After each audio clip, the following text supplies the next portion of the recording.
So in this week's update from IHME on modeling and analyzing the COVID epidemic, first, in terms of what's happened around the world that is not following the trajectory that we expected, really the only major observation on that front is that the increase in cases in the Russian Federation and perhaps Belarus is continued to rise. We expected, because past infection levels we've estimated to be very high, they should have run out of people to infect. They've kept going.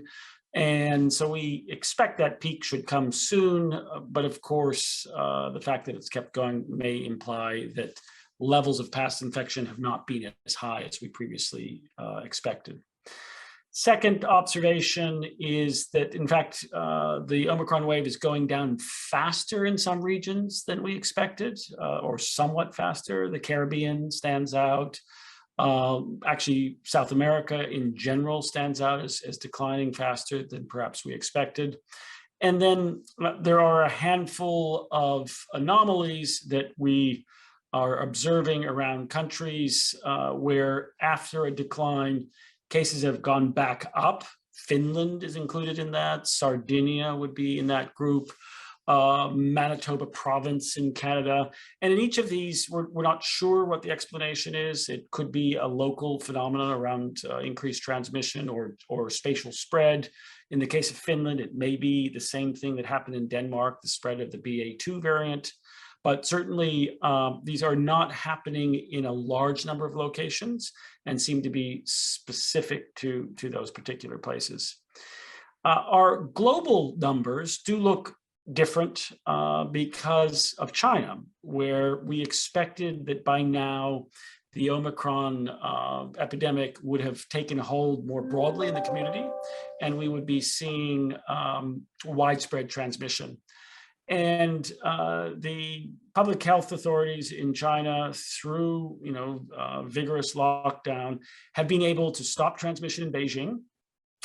And we are therefore pushing out later into March and April what we continue to expect will happen, which is that there will be a widespread Omicron wave. So at the global level, that makes a difference. The last thing to note is that as part of our analyses, we are going to be including what's in the models for quite some time, the fraction of people in each population that have got functional immunity to Omicron. And that immunity comes from vaccination, even though vaccines are only partially effective for blocking Omicron infection. It comes from past infection, it comes from other variants, and it comes from infection with Omicron.